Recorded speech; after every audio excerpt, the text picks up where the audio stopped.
Tapi Pak Ustadz ya, Pak Ustadz juga nggak bisa bohongin saya tentang Katolik. Karena apa? Ketika Pak Ustadz mengatakan orang Katolik menganggap peristiwa itu adalah peristiwa yang benar-benar terjadi, Pak Ustadz, menurut orang Katolik, kisah 7 orang yang tertidur di dalam goa itu bukan kejadian otentik, melainkan hanya sebuah legenda. Ya Pak Ustadz ya, itu cuma sebuah legenda Pak Ustadz.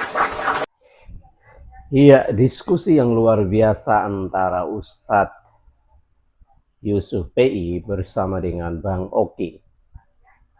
Dan dari diskusi ini kita boleh melihat bahwa Bang Oki bisa menjawab semua pertanyaan yang ditanyakan oleh Ustadz PI dengan baik dan benar serta luar biasa.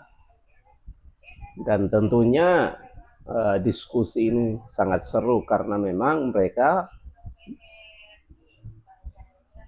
mengungkapkan atau menyampaikan tentang manuskrip-manuskrip yang tersimpan. Dan menurut iman Kristen bukan hanya diceritakan oleh satu orang, tetapi iman Kristen itu ditulis oleh beberapa tokoh berbeda, namun tujuannya sama. Ya mungkin berbeda dengan agama Islam, karena yang dapat atau mendapatkan wahyu cuma dikatakan Muhammad di dalam gua dan tidak ada saksi siapa-siapa. Berbeda dengan manuskrip yang dimiliki oleh umat Kristen, itu ada sampai hari ini dan sejarahnya itu memang ada. Jika mungkin teman-teman ingin membuktikan, maka silahkan ke Israel. Jadi bukan hanya iman dongeng atau cerita dongeng, tidak, tetapi betul-betul adalah iman yang memang ada sejarahnya. Sehingga hari ini kalau orang Kristen percaya kepada Yesus bukan suatu kebetulan, tetapi adalah bukti yang nyata yang telah dituliskan kepada setiap kita semua. Nah, seperti apa diskusi mereka? Mari kita simak bersama sampai selesai dan jangan lupa untuk berikan komentar yang menarik. Mungkin sebagai jawaban atau mungkin sebagai pertanyaan. Sehingga kalau jawaban bisa dapat menjawab pertanyaan saudara-saudara yang lain, atau mungkin kalau pertanyaan bisa juga dijawab oleh saudara-saudara kita yang lainnya. Ya, silakan simak sampai selesai. Tapi Pak Ustadz ya, Pak Ustadz juga nggak bisa bohongin saya tentang Katolik. Karena apa?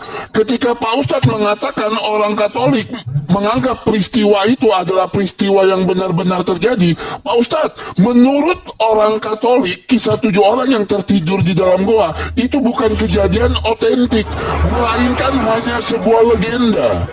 Ya Pak Ustadz ya, itu cuma sebuah legenda Pak Ustadz. Nah makanya data yang Pak Ustadz tunjukkan tadi, Pak Ustadz, tolong tunjukkan kepada saya di mana gereja Katolik menuliskan kalau memang cerita itu adalah cerita yang otentik dan data sejarahnya ada. Karena saya barusan cari tahu Pak Ustadz ya. Nih.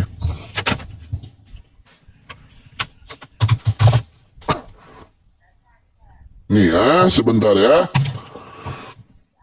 Menurut gereja Katolik, kisah 7 orang tertidur di dalam goa dikenal sebagai orang tidur dari Efesus seperti yang saya jelaskan. Bukanlah sebuah sejarah yang otentik, melainkan sebuah legenda.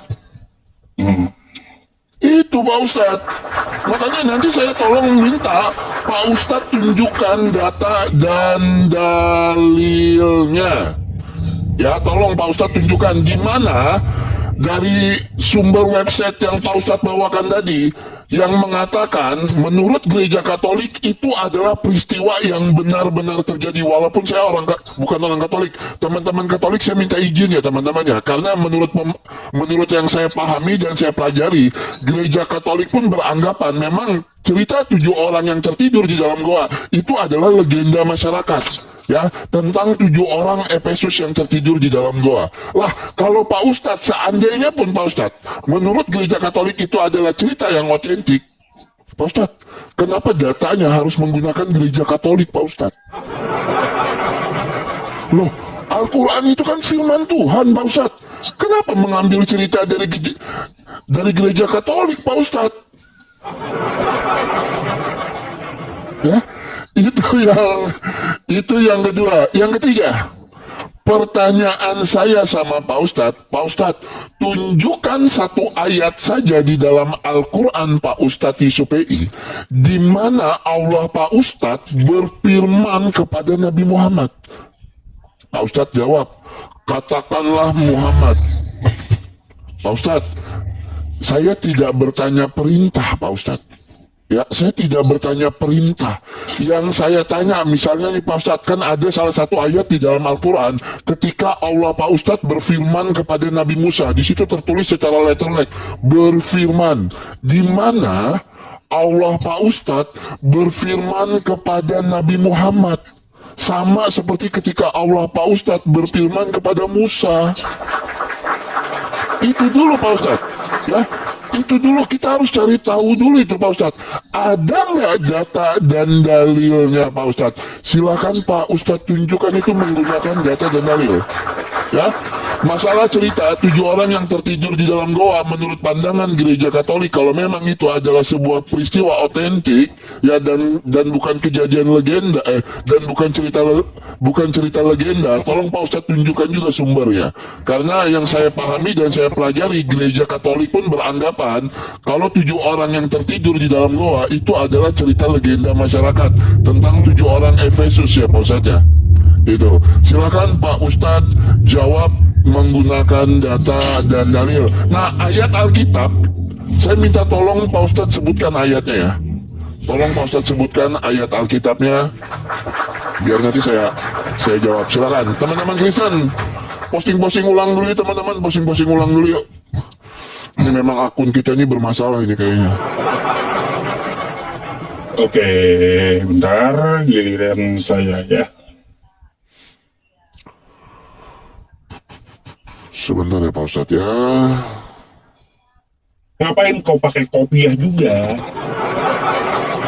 Ya kan, saya kan cinta Indonesia Pak Ustadz. Ya, saya cinta Indonesia Pak Ustadz.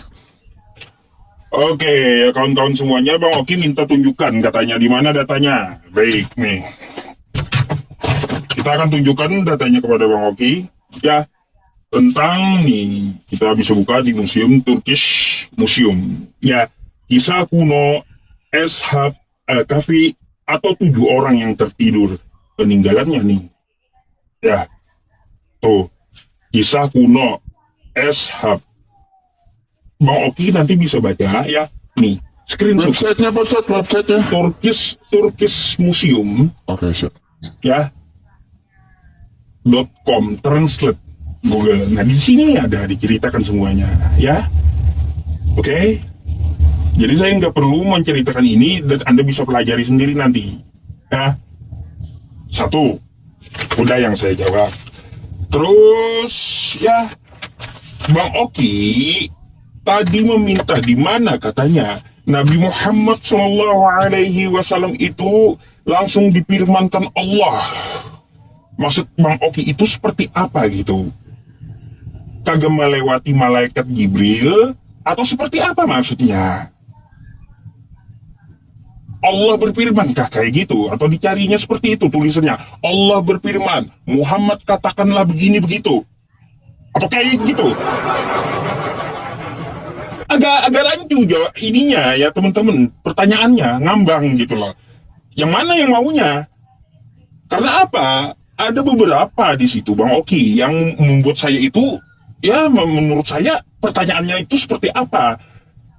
Apakah seperti kepada Nabi Musa Allah berfirman, Musa lemparkanlah tongkat, kayak gitu. Lalu kepada Nabi Muhammad Allah berfirman, Muhammad, kayak gitu juga. Maunya kayak gitu sama. Aduh, udah dibilang Al-Quran itu adalah firman Allah Subhanahu wa Ta'ala yang melalui Rasulullah Shallallahu Alaihi Wasallam, ya, melalui Nabi Muhammad Shallallahu Alaihi Wasallam dari Allah Subhanahu Wa Taala. Jadi nggak perlu lagi Allah Subhanahu Wa Taala itu menyuruh Hei Muhammad, katakanlah.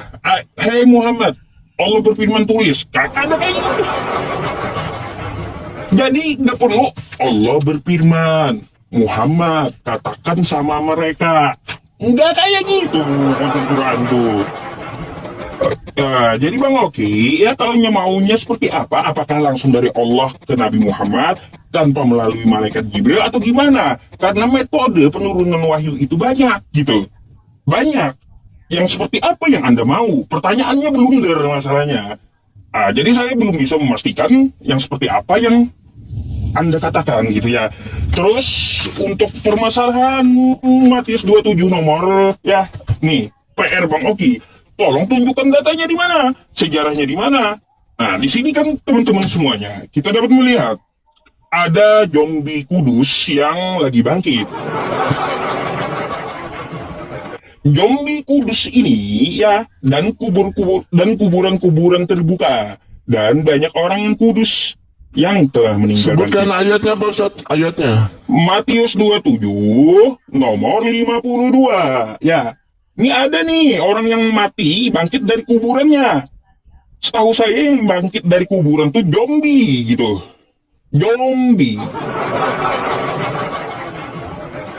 Terus dan kuburan-kuburan terbuka banyak orang kudus yang telah meninggal bangkit.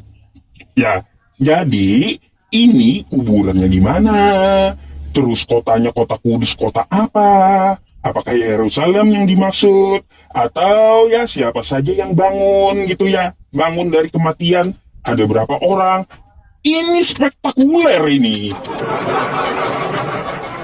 Kejadian yang sangat spektakuler di dunia. Kalau betul-betul terjadi, ada orang mati, ya banyak bangkit dari kubur.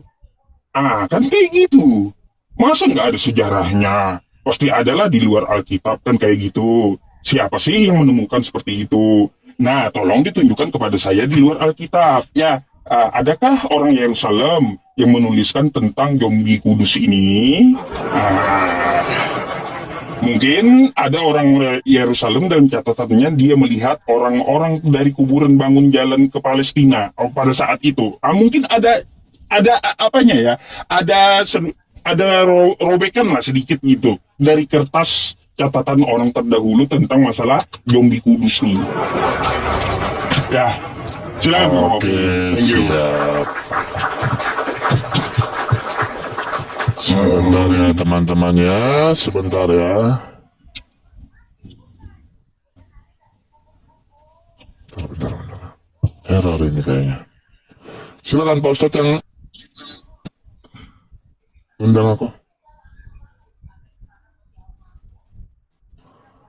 Oke, siap. Ya, kita langsung jawab ya teman-teman ya. Ya, ketika Pak Ustadz mengutip Matius, Pak Ustadz boleh bantu di mute, Pak Ustadz doubling ke aku soalnya Pak Ustadz. Matius pasal 27 ayat 49 sampai dengan ayat yang ke-52 Pak Ustadz. Di dalam Matius pasal 27 itu kan berbicara tentang peristiwa penyaliban. Makanya saya katakan di sini ada dua peristiwa yang terjadi Pak Ustadz. Nah, ayat yang Pak Ustadz kutip itu peristiwa belum terjadi. Kalau Pak Ustadz tanya sama saya nggak bisa tunjukkan data sejarahnya Pak Ustadz. Karena ini ada dua peristiwa di dalam satu perikop itu Pak Ustadz. Ya, ini kan berbicara ketika Tuhan Yesus mati, peristiwa penyaliban itu ya Pak Ustadz ya. Ini ada dua peristiwa yang terjadi. Kalau nggak salah, ayat ini juga sudah pernah kita diskusikan Pak Ustadz Yusuf. Ya, kalau nggak salah ayat ini sudah pernah kita diskusikan dan jawaban saya akan tetap begitu. Kalau Pak Ustadz bertanya tentang sejarahnya, saya tidak bisa tunjukkan. Karena apa? Peristiwa ini belum terjadi.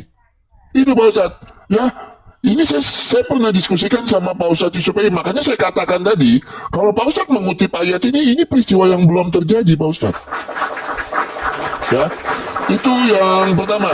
Yang kedua, Pak Ustadz, tolonglah Pak Ustadz jujur ya, ketika saya bertanya di dalam surat Al-Kahfi tentang cerita 7 orang yang tertidur di dalam goa, Pak Ustadz mengutip apa yang dituliskan oleh gereja Katolik ya Pak Ustadz ya. Pak Ustadz anggap ya, ini saya bukakan datanya ya, sebentar.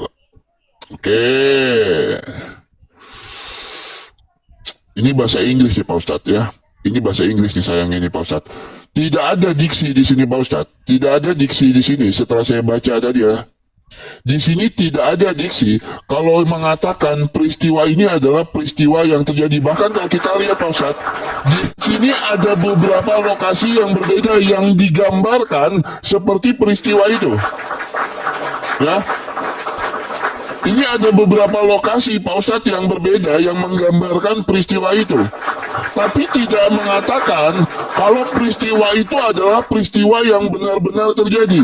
Karena itu adalah legenda masyarakat Pak Ustadz yang diceritakan pada saat itu. Makanya saya katakan, ya, cerita tentang 7 orang Efesus yang tertidur di dalam goa, ya, tentang peristiwa 7 orang Efesus yang tertidur di dalam goa itu adalah cerita legenda.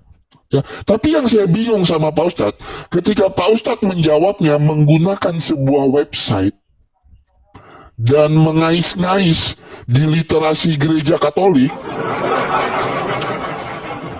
Pak Ustadz, Al-Quran kan firman dari Allah Pak Ustadz, yang diwahyukan kepada Nabi Muhammad melalui malaikat Jibril. Kenapa ketika ditanya sejarahnya kok ngambil-ngambil punya orang Katolik Pak Ustadz?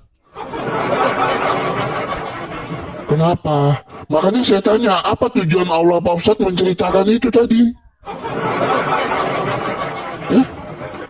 Saya anggap iyalah gereja Katolik mengimani itu kalau itu adalah peristiwa yang terjadi. Tapi sebenarnya yang saya pelajari, orang Katolik pun menganggap itu adalah legenda masyarakat. Ya, makanya ketika saya tanya sama Pak Ustadz, buktikan satu paragraf saja yang mengatakan kalau gereja Katolik menganggap peristiwa itu benar-benar peristiwa yang terjadi. Pak Ustadz nggak sanggup menunjukkan, malah saya yang disuruh cari sendiri. Siapa yang mendalilkan, dia yang membuktikan. Ya, Pak Ustadz yang mendalilkan, Pak Ustadz yang membuktikan.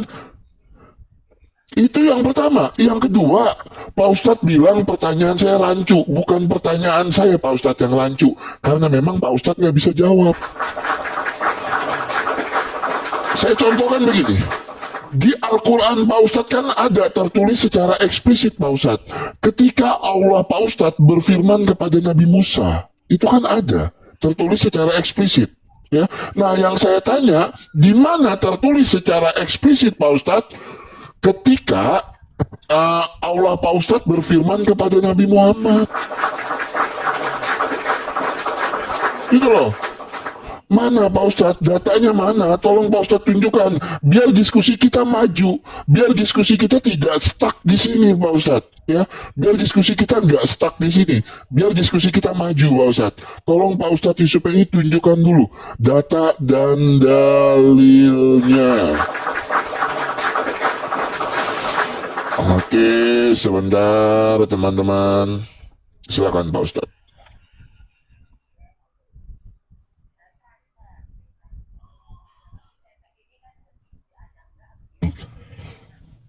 Oke, giliran saya ya. Nggak bisa kuundang Pak Ustadz. Coba undang Pak Ustadz. Belum muncul juga di tempat saya. TikTok aku kenapa ini? Minta diupdate kayaknya. Belum ku update ya. Minta dibuang HP-nya itu. Wih, ganti baru nanti. Kayaknya mau ganti baru ini Pak Ustadz. Nggak muncul Pak Ustadz. Nah udah. Silakan. Oke ya teman-teman semuanya, dari apa yang dikatakan oleh Bang Oki katanya tidak dapat menunjukkan sejarahnya. Saya agak heran Bang Oki, tidak dapat menunjukkan sejarahnya karena belum terjadi katanya. Loh, coba Anda baca ya di Matius 27 itu, 27 nomor 52. Itu kebangkitan Yesus yang di hari ketiga. Berarti Yesus belum bangkit gitu. Belum. Coba kamu baca betul-betul kebangkitan Yesus waktu Yesus mati. Ya, di hari kebangkitannya. Di situ dia disalib lalu bangkit di hari ketiga. Di situ Yesus lalu dikuburkan setelahnya. Kok belum terjadi? Udah mau alap kau nih. Ya. Gak mempercayai lagi Yesus telah bangkit.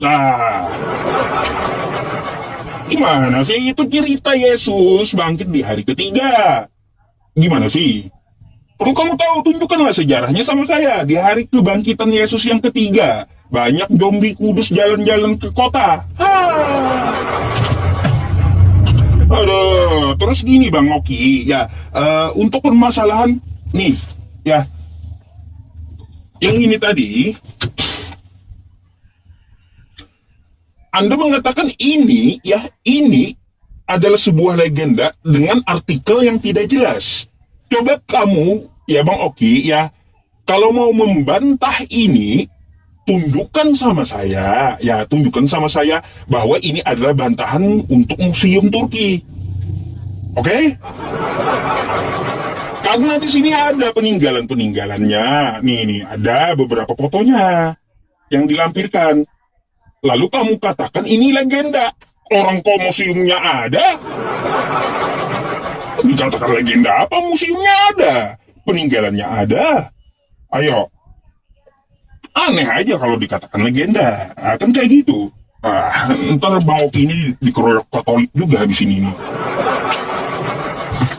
Iya, bilang Katolik dongeng juga kali mungkin seperti itu ya. Belum lagi saya tambahin nanti pertanyaannya. Coba, Matius 27 nomor 52 itu dijelaskan dulu mana? Di hari bangkitnya Yesus yang ketiga. Kan dikatakan kayak gitu. Kalau betul ada, pasti ada catatan-catatannya. Baik, ya teman-teman, saya rasa saya clear gitu menjawab semuanya. Apa yang dipertanyakan oleh Bang Oki.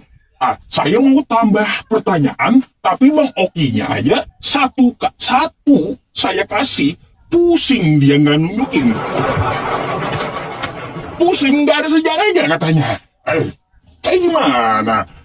Jadi Bang Oki, ya tolong PR-nya diselesaikan dulu. Dari awal saya menunggu nih. Stuck, saya nggak bisa lanjut ke jawaban ke pertanyaan kedua gitu loh. Nggak bisa. Jadi ya teman-teman semuanya kembali lagi ke tema awal tentang permasalahan masalah kitab suci. Yang namanya kitab suci, ya Bang Oki, kitab suci itu firman dari Tuhan 100%. Oke? Nah, kalau di luar firman, apakah bisa dikatakan itu kitab suci? Nanti Anda jawab gitu, ya. Apakah di luar firman Tuhan itu bisa dikatakan kitab suci? Contoh seperti surat-surat Paulus, atau surat tebak togel, maksudnya apa? Wahyu mimpi di Pulau Patmos. Iya. Bisa jadi kitab suci gitu, wahyu mimpi gitu di Pulau Patmos yang diterima oleh Yohanes. Apakah itu bisa dijadikan rujukan sebagai kitab suci? Yang sucinya itu maksudnya kayak gimana sih? Di dalam Kristen itu sucinya seperti apa? Kalau saya kan tadi udah menjelaskan, dalam Al-Quran sucinya itu 100% firman Tuhan. Nah, meskipun Tuhan ada mengutip perkataan dari Firaun, perkataan dari iblis, perkataan dari si A, perkataan dari si B, tapi diturunkan melalui wahyu, itu namanya firman yang dikutip Allah kepada orang terdahulu, dimasukkan ke dalam Al-Quran. Kayak gitu. Dan sampai hari ini, Al-Quran itu tidak pernah berubah satupun. Kalaunya untuk terjemahannya, saya akui iya. Iya, terjemahan ada beberapa Al-Quran itu. Saya akui itu. Tapi kalau teks aslinya, yang huruf Arabnya, itu memang tidak pernah berubah. Jadi, PR Anda Bang Oki, tolong tunjukkan dulu sejarahnya Matius 27, nomor 52 tadinya. Oke, siap teman-teman, sebentar ya. Aku jawab langsung ya guys ya. Silakan Pak Ustadz diterima. Udah muncul belum? Belum. Coba Pak Ustadz yang undang. Oke. Ya, Pak Ustadz memaksa hal yang sudah kita bahas dan memaksa saya menunjukkan sejarahnya. Saya katakan Pak Ustadz, Matius pasal 27 itu ada dua peristiwa Pak Ustadz. Siapa yang tidak mengakui kebangkitan Tuhan Yesus? Nggak ada. Tetapi itu ada dua peristiwa kebangkitan orang kubur itu belum terjadi Pak Ustadz. Ya, Di dalam satu perikop itu ada dua peristiwa seperti yang saya jelaskan di awal tadi. Tidak mungkin saya mengulang-ulang, Pak Ustadz, hal yang saya sudah sampaikan. Pak Ustadz mau paksa saya gimana pun, Pak Ustadz, saya katakan, saya belum bisa tunjukkan sejarahnya.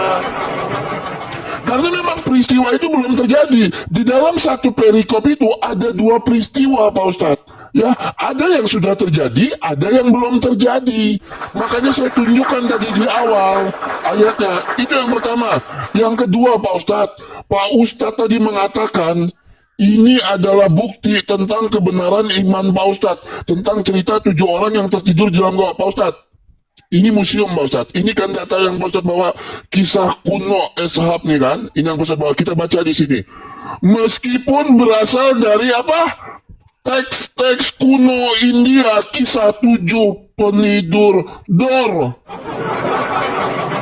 Pak Ustadz, kisah teks-teks kuno India, Pak Ustadz. Ini gimana data Pak Ustadz? Ini Pak Ustadz bertanggung jawabkan ini, Pak Ustadz. Meskipun berasal dari teks-teks kuno India, kisah 7 penidur adalah salah satu narasi yang contoh tercemin dalam agama Kristen dan Islam. Duar, selamat datang di kebenaran. Ternyata itu cerita dari teks-teks kuno India. Oh, saya tunjukkan. Oke, saya tunjukkan. Ini data Pak Ustadz ya. Sebentar. Ini data Pak Ustadz kan? Ini kan? Ini data Pak Ustadz ya. 7 orang yang tertidur ya. Kita baca ya. Nih paragraf kedua Pak Ustadz. Baca paragraf keduanya. Meskipun berasal dari teks-teks kuno India, kisah 7 penidur adalah salah satu narasi yang contoh tercemin dalam agama Kristen dan Islam. Duar. Makanya saya katakan, di dalam iman Kristen kami mengakui cerita 7 orang yang tertidur di dalam goa itu adalah legenda masyarakat. Tapi Pak Ustadz nggak mau jujur. Ya, tolong Pak Ustadz tunjukkan dulu datanya Pak Ustadz. Jangan bawa data itu Pak Ustadz, kena Pak Ustadz kan? Ya. Masa diambil dari teks-teks kuno India? Saya sih nggak percaya, nggak mungkin ya Pak Ustadz ya, nggak mungkin itu diambil dari teks kuno India. Al-Quran kan firman dari Allah Pak Ustadz, yang diwahyukan kepada Nabi Muhammad melalui malaikat Jibril. Tidak mungkin mengutip teks-teks kuno India, nggak mungkin, saya nggak percaya itu, benar? Ya, saya nggak percaya. Silakan Pak Ustadz cari data lain aja Pak Ustadz ya. Kalau Pak Ustadz paksakan pakai data itu, nanti saya bisa ambil itu narasi itu Pak Ustadz. Ya. Tapi jujur, saya nggak percaya Pak Ustadz. Saya tidak percaya. Tidak mungkin Pak Ustadz. Ya, masa mengambil teks kuno India?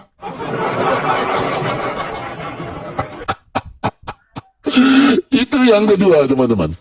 Yang ketiga, teman-teman. Yang ketiga, Pak Ustadz, kapan Pak Ustadz jawab?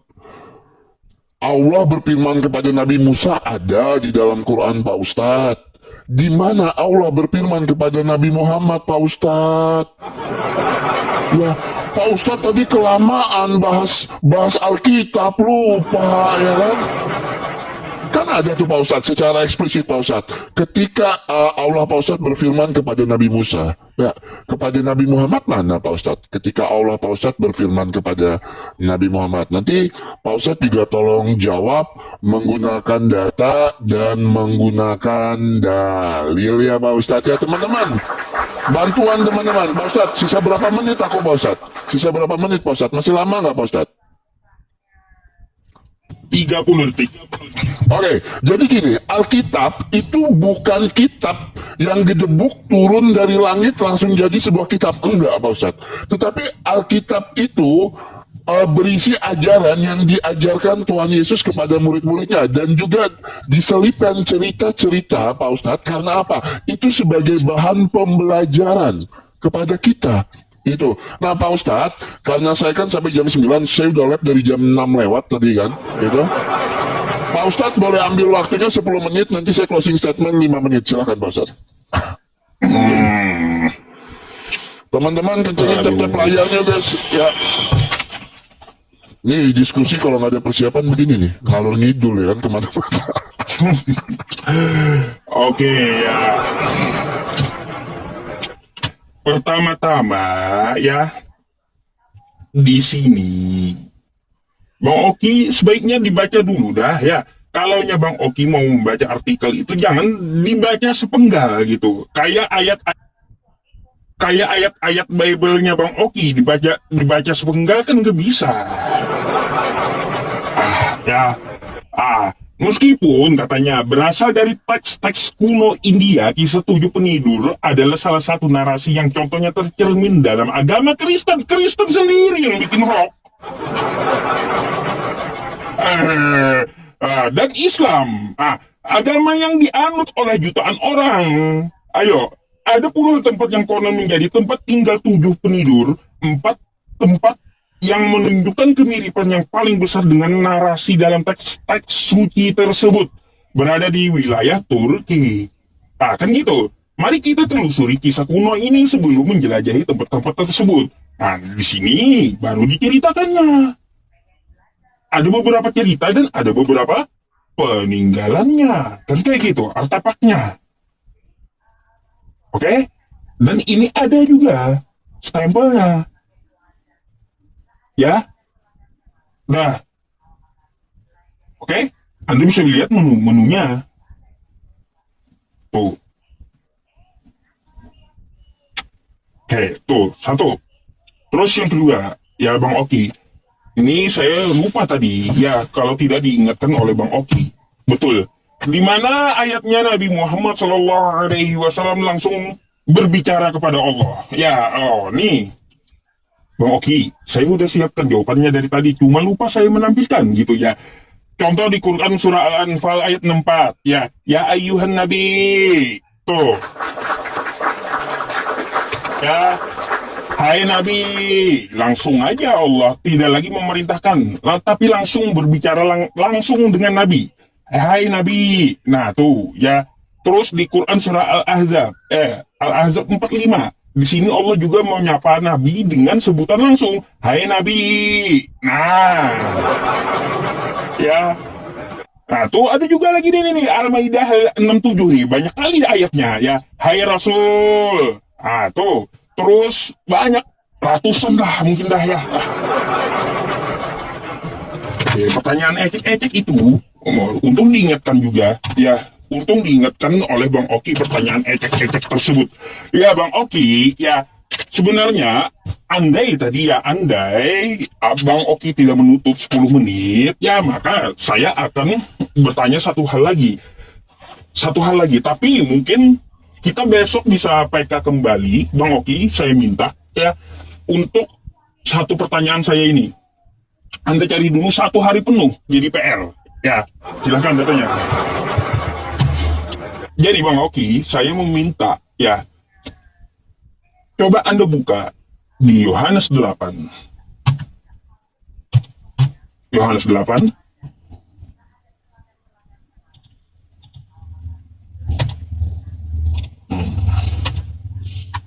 Oke, di Yohanes 8 itu Bang Oki ya, saya minta tolong manuskripnya itu di mana letaknya? Karena apa? Kalau kita lihat berbicara kitab suci ke manuskrip pasti ada kan kayak gitu. Nah besok kita berbicara tentang manuskrip nih ya, saya minta Yohanes 8 itu di mana manuskripnya 1 sampai 10. Karena kalau kita lihat ya kawan-kawan semuanya dari Codex Sinaiticus nih ya, Codex Sinaiticus, bentar, manuskrip Yohanes ya, Yohanes Efesus, bentar saya carikan dulu. Yohanes, Mateo, Romans, John. Yohanes 8.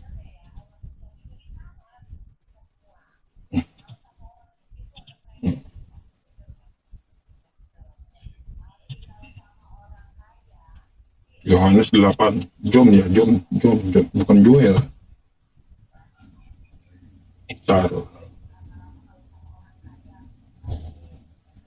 Mana tadi? Ini. Oke, Bang Oki, saya akan tunjukkan sama Anda ya. Gimana manuskripnya? Yohanes 8. Nah, nih. Oke ya, teman-teman. Ini pertanyaan buat PR Bang Oki nih. Ya.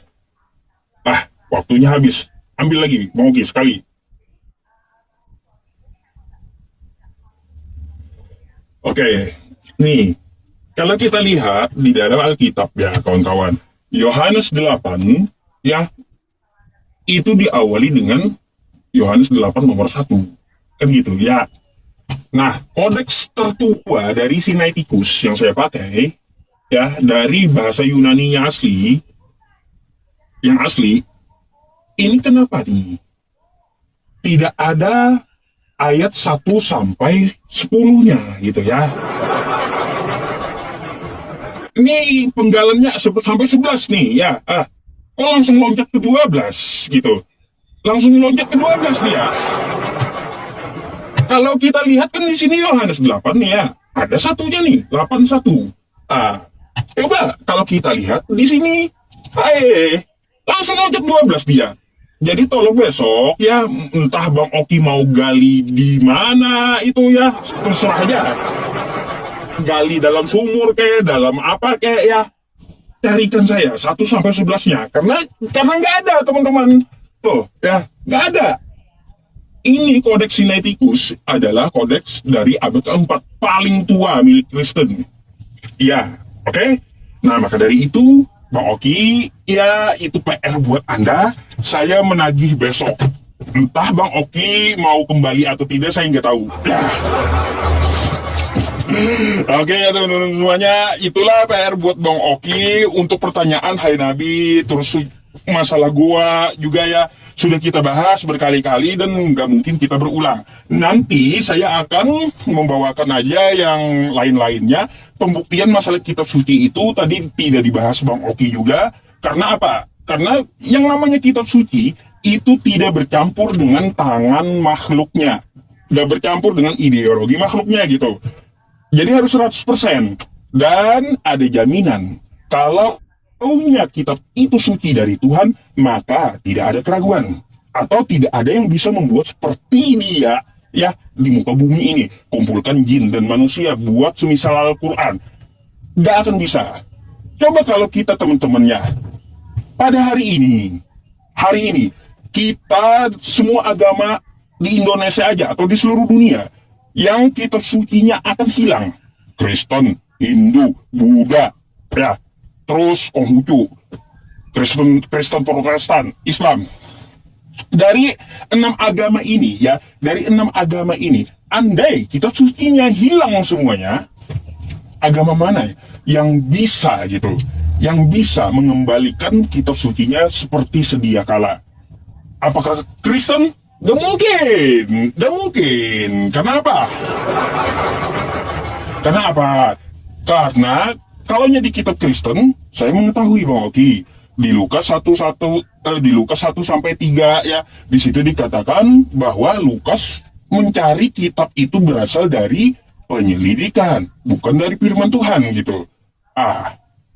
Gak bakal bisa Anda membuat kitab suci Anda kembali seperti sedia kala kalau dimusnahkan di muka bumi ini. Tapi kalau Islamnya teman-teman, Masya Allah, ya banyak para hafiz gitu.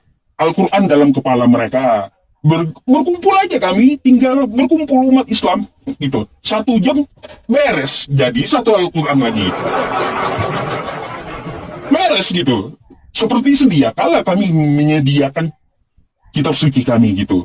Karena apa? Itulah jaminan Allah ya teman-teman semuanya, bahwa yang dinamakan kitab suci itu tidak akan berubah dan dia akan dipelihara oleh Allah Subhanahu wa taala. Inna nahnu nazzalna dzikra wa inna lahu lahafizun. Sesungguhnya kami yang menurunkan Al-Quran dan kami pula yang memeliharanya. Buktinya sampai hari ini ya teman-teman, kalau Al-Quran itu salah 1 huruf saja, 1 titik, itu akan protes seluruh dunia gitu. Nggak sama katanya, nggak sama. Karena apa? Ketahuan. ketahuan Al-Quran itu kalau diubah-ubah oleh orang-orang yang nakal, pasti ketahuan. Gak bisa gitu Al-Quran itu dicurangi, Bang Oki. Nah, itu yang baru namanya kitab suci. Kitab suci dari Tuhan, terjaga gitu, seperti umat Islam. Ini tahun depan ada lagi keluar yang baru-baru. Itu namanya revisi, bukan kitab suci. Oke ya, terima kasih ya Bang Oki atas ya diskusinya pada malam hari ini. Silakan Anda closing statement. Oke, dan silakan. akan jadi PR buat Anda besok. Siap. Oke. Silakan diundang Pak Ustadz. Silakan. Belum muncul. Oke, siap.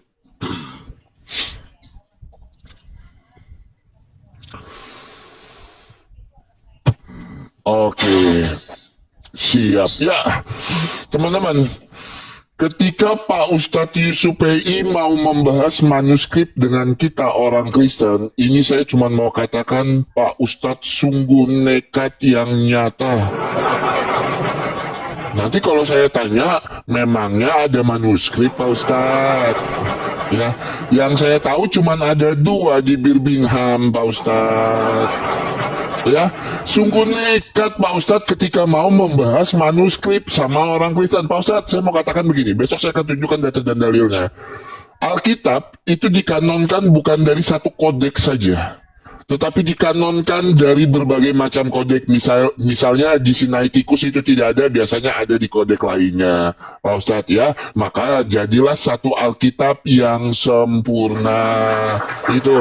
Jadi Alkitab itu dikanon bukan dari satu kodek saja, tapi dari berbagai macam kodek. Kalau tidak salah pertanyaan Pak Ustadz itu, Yohanes 8 itu ada di kodek Alexandrianus ya, kalau tidak salah ya. Besok saya tunjukkan data dan dalilnya. Gitu ya. Oke. Itu yang pertama. Yang kedua, Pak Ustadz, ketika Pak Ustadz tadi mengatakan andai kitab suci itu hilang, Pak Ustadz sayangnya andai Pak Ustadz itu tidak akan pernah bisa terjadi. Itu cuma seandainya, itu sesuatu yang tidak mungkin terjadi. Terus yang ketiga, Bang Oki kalau baca artikel tolong baca dari atas sampai bawah.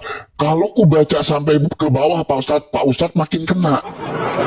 Ya, misalnya, ini kalau saya tunjukin ini, makanya tadi saya cuma baca atasnya karena saya nggak mau Pak Ustadz Yusuf PI terlalu kena sekali sama saya. Menurut berbagai versi cerita, para pemuda itu tetap terkunci di dalam goa. Banyak versinya Pak Ustadz. Ya, ini mana yang benar ini? Kalau Pak Ustadz memaksakan artikel itu menjadi sebuah data, Pak Ustadz, masa Al-Quran menjawab datanya pakai artikel Pak Ustadz? Terus Pak Ustadz tadi bilang, artefaknya ada, stempelnya apa? Pak Ustadz, itu stempel, itu logo pembuat artikel itu Pak Ustadz. Terus nih, misalnya Pak Ustadz, tentang cerita legenda ya, ini saya analogikan begini. Misalnya cerita Maling Kundang. Ya, itu kan sebuah legenda ya Pak Ustadz ya, yang dipercayai oleh masyarakat di daerah sana itu adalah cerita legenda. Ya, apakah batu anak yang menjadi batu itu ada? Ada Pak Ustadz, ada itu. Ya, tapi apakah kebenaran cerita itu bisa dibuktikan? Itu adalah legenda masyarakat. Makanya saya katakan, cerita 7 orang Efesus yang tertidur di dalam goa, kalau saya akui dari awal, itu memang adalah cerita legenda masyarakat yang diceritakan Pak Ustadz. Ya, tapi Pak Ustadz menganggap peristiwa itu benar-benar terjadi. Makanya Pak Ustadz nggak sanggup buktikan. Pak Ustadz ngambillah di dalam artikel. Pakai artikelnya yang ada salib Kristennya lagi Pak Ustadz. Kenapa nggak ambil dari literasi Islam Pak Ustadz? Ya, jadi begitu ya teman-teman ya. Jadi begitu. Jadi gini. Alkitab itu adalah firman Tuhan yang berisi ajaran dan diselipkan cerita-cerita yang ada di dalam Alkitab itu supaya apa Pak Ustadz? Supaya itu menjadi pembelajaran bagi kita. Ya, dan ketika Pak Ustadz tadi mengatakan tahun depan itu direvisi lagi. Dari tadi kan saya ngomong begini, yang direvisi itu bukan bahasa aslinya, tetapi terjemahannya. Sama yang seperti saya sampaikan kepada Pak Ustadz Yusupei. Quran Pak Ustadz Yusupei terjemahannya beberapa kali juga direvisi. Ya, ingat, jangan nanti narasi saya dipotong ya, jangan ya teman-teman di bawah ya. Yang direvisi terjemahan Quran Pak Ustadz juga direvisi beberapa kali Pak Ustadz. Ya, sama dengan Alkitab. Yang direvisi itu terjemahannya Pak Ustadz, bukan aslinya. Ya, nah untuk besok ketika Pak Ustadz tadi ingin coba membawa tentang manuskrip, ya saya harap Pak Ustadz berpikir 2 kali untuk membahas manuskrip dengan saya. Ya, karena apa? Kalau pertanyaan yang sama saya balikan ke Pak Ustadz, wah pasti kalang kabut Pak Ustadz. Ya, kalau kita mau masuk ke dalam manuskrip, teman-teman. Oke, terima kasih banyak Pak Ustadz. Besok kita lanjut lagi. Mohon maaf kalau ada kata-kata saya yang salah. Selamat malam Pak Ustadz. Oke. Besoknya Bang Hoki. Siap. Lihat WA. Siap. Iya teman-teman. Ya, gimana sih cerita legenda? Kok bisa ada di dalam itu ya guys? Makasih Bang Habib, ya. Terus mau bahas-bahas manuskrip, kayak emang punya manuskrip? Ya, emang punya manuskrip? Nanti ditanya satu saja udah kalang kabut nanti. Mau bahas-bahas manuskrip, sungguh nekat yang nyata. Ya, jadi Alkitab itu di kanon bukan dari satu kodeks saja, tapi dari berbagai macam kodek ya teman-teman ya. Biasanya kalau tidak ada di Sinaiticus, ada di kodek-kodek lainnya. Makanya jadilah satu Alkitab yang sempurna. Bukan berarti itu dipalsukan atau ditambahkan, enggak. Kalau nggak salah Yohanes 8 itu ayat 1 sampai 10 itu ada di kodek Alexandrianus. Tapi besok coba kita cek ya. Besok kita cek namanya. Seperti itu. Jadi ya teman-teman lah bisa menilai sendiri ya, mana diskusi yang menggunakan data dan dalil, mana yang mengais-ngais di literasi Kristen. Ya. Ditanya imannya, dijawab pakai artikel. Ya. Ditanya imannya, jawabannya pakai artikel.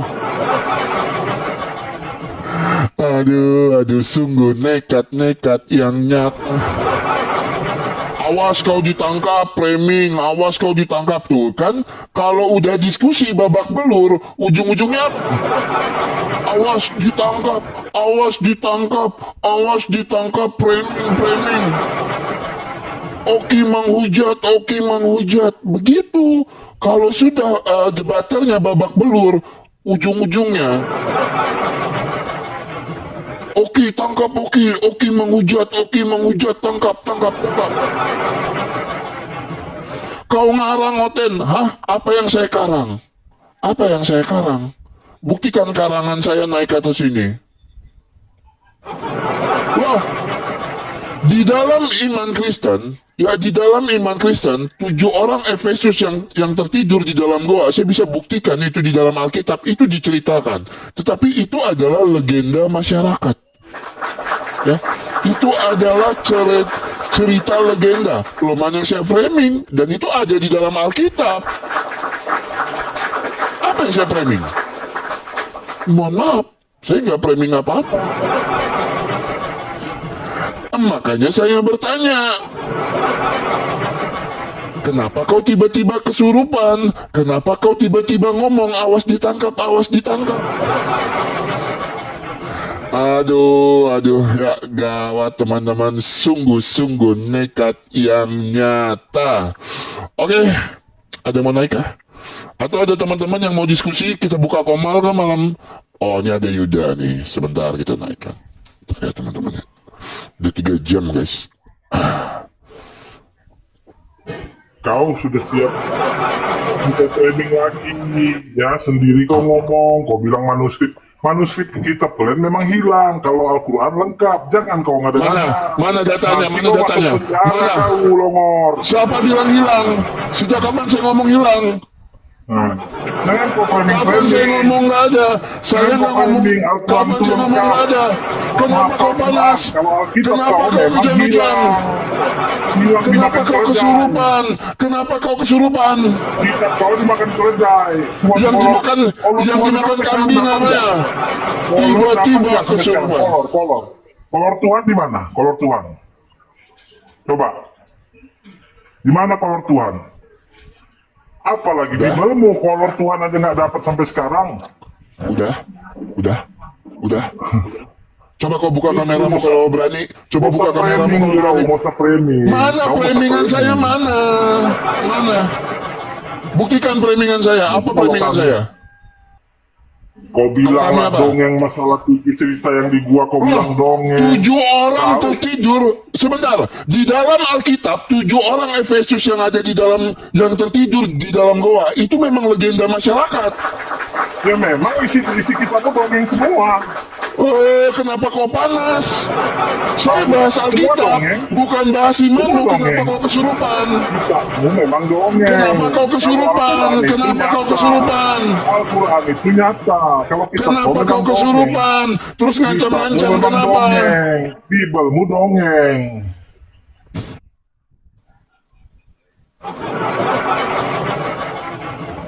Kalau mereka kalah diskusi, kerjanya apa teman-teman? Langsung kesetanan. Nanti kami apa? Mau kami geruduk gitu? Mau ngancam geruduk saya? Ya silahkan aja. Loh, saya cuma berkata, memang di dalam Alkitab 7 orang Efesus yang tertidur di dalam goa memang diceritakan, tetapi itu adalah legenda masyarakat. Salah saya di mana? Terus kapan-kapan saya nyenggol manuskripmu? Kenapa kok tiba-tiba kejang-kejang? Kenapa kok tiba-tiba kesurupan? Ya, inilah teman-teman. Ya, kalau di debaternya kalah debat, ngamuk-ngamuk, ngancam lapor, ya kan? Nggak taunya narasinya, dia yang menghujat.